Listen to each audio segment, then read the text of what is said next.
안녕하세요. 부동산 아는 지영씨입니다. 오늘은 상가매물 확보하는 방법에 대해 알려드릴게요. 많은 분들이 상가매물 확보하는 방법에 대해 어려워 하시더라고요. 저는 오히려 주거용 부동산 매물 확보하는 게 더 어렵던데 말이죠. 무엇이든 처음이 어렵지 하다 보면 익숙해지니 포기하지 맙시다.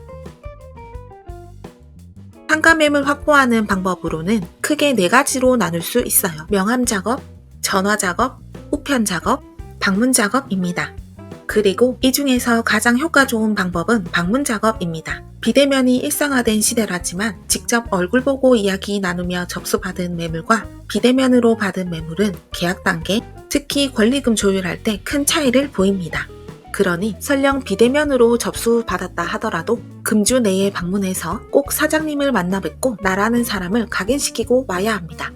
이 점 참고하시고요. 명함 작업부터 자세히 설명 들어갑니다. 명함 작업은 매장에 직접 들어가지 않고 가게 출입문 쪽에 명함을 스티커로 붙여놓고 전화 오기를 기다리는 방식입니다. 굉장히 수동적이고 시간 대비 효율도 떨어지는 작업이지만 중개업 처음 시작하시는 분들, 특히 내성적인 성격을 가진 중개사님들이라면 이 작업 방법부터 먼저 해보는 것을 추천드립니다. 아무것도 모르는 상태에서 무작정 가게로 들어가봤자 가게 사장님과 무슨 대화를 나눠야 하는지, 짐을 내놓는다고 하면 무엇을 물어봐야 하는지 알 수 없기 때문에 시간을 두어 공부 좀 하고 들어가야 할 필요가 있습니다. 한 달 정도는 이 작업만 하시다가 이후에 전화 작업, 방문 작업으로 확장해 가시면 됩니다. 이 작업은 초보자도 쉽게 접근할 수 있다는 장점이 있긴 하지만 효율이 굉장히 떨어진다는 치명적인 단점도 있어요. 잘 나가는 상권에 위치한 매장은 매일 가게 문 앞에 명함이 붙어져 있으니 쓰레기 취급 당하기 일쑤입니다. 가게 뺄 때가 되었을 때 그때 붙어져 있는 명함을 떼서 연락하면 되니 아쉬울 게 없는 거죠. 다른 부동산의 방해 작업도 한몫합니다. 다른 부동산 사람 A가 명함 작업을 하는 중에 내 명함을 발견하면 내 것을 떼고 자기 것을 붙입니다. 그리고 또 다른 부동산 사람인 B가 와서 A 부동산 명함을 발견하면 또 떼어서 자기 것을 붙입니다. 이렇게 되면 결국 가게 오픈 시간이 임박할 때 붙인 중개사님이 승자가 되는 것이죠. 효율이 굉장히 떨어지는 방식이긴 하지만 중개할 물건을 최대로 확보해야 하는 우리들이기 때문에 출퇴근길 가볍게 1시간씩 명함 작업하는 것을 루틴으로 만들어놔야 합니다. 두 번째 작업으로는 전화 작업이 있습니다. 지금처럼 날씨가 추울 때나 한여름 너무 더울 때, 비 올 때처럼 활동하기 힘든 날씨에는 전화 작업으로 매물 확보하기도 하는데요. 무작위로 전화해서 매물 확보하기보다는 주로 네이버 부동산이나 당근 부동산에 올라온 매물을 확인하고 그 다음 해당 매장에 전화해서 네이버 부동산 또는 당근 부동산에 올라온 것 봤는데 저희 부동산에도 매물 접수해서 손님 붙여봐도 될까요? 라고 물어보는 것이죠. 이렇게 오늘 띄우면 매장 사장님도 전화 온 김에 매물 내놓지 뭐 라는 가벼운 생각으로 대부분 흔쾌히 접수해 주십니다. 요즘은 네이버에 상호명 검색하면 전화번호도 자동 노출되기 때문에 연락처 확보하는 게 어렵지 않아요. 다른 부동산에서 올린 매물을 보고 이렇게 작업하는 게 도의적으로 문제가 될 수는 있습니다. 해당 부동산에 전화해서 공동중개 요청해도 되는 사항이지만 현실적으로는 너무 많은 부동산들이 이런 방식으로 매물을 빼가고 있어요.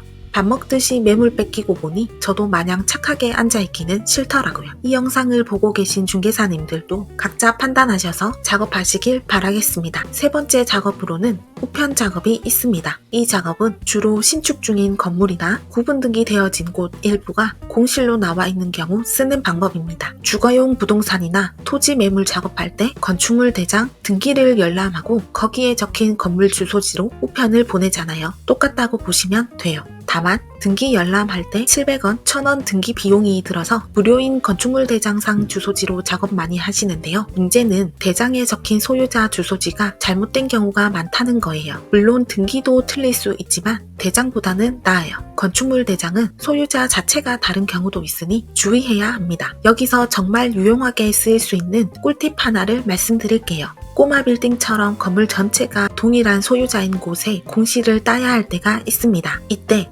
같은 건물에 다른 세입자가 들어와 있다면 그 세입자를 먼저 공략하시는 게 좋아요. 예를 들어 1층이 공실로 나와 있고 2, 3층에는 다른 세입자들이 사용하고 있는 상황이라면 그 2, 3층 세입자들에게 부탁을 하는 거죠. 그 세입자들에게 무작정 건물주 연락처를 달라거나 내용 전달 좀 해달라고 하면 문전박대 당할 겁니다.